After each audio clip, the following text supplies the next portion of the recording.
Nagpiesta sana yung nagsayaw kahirang, napakagandang pagmasdan ang maliliit mong hakbang, at ang tatlong basong may taglay na ilaw ay tinimbang mong lahat sa ulot sa mga kamay.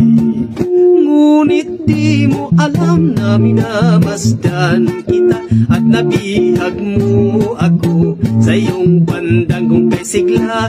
Magbuhat na noon ay inaalala ka, dahil sa walang lakas ang puso kong limutin ka. Sa pandanggo mo hanga ang lahat, tangan mong mga ilawan, ni isa'y walang lumagpat. Puso kong ito nais ko liyak, ay ingatan mo na rin pagkat ikaw ang may hawak.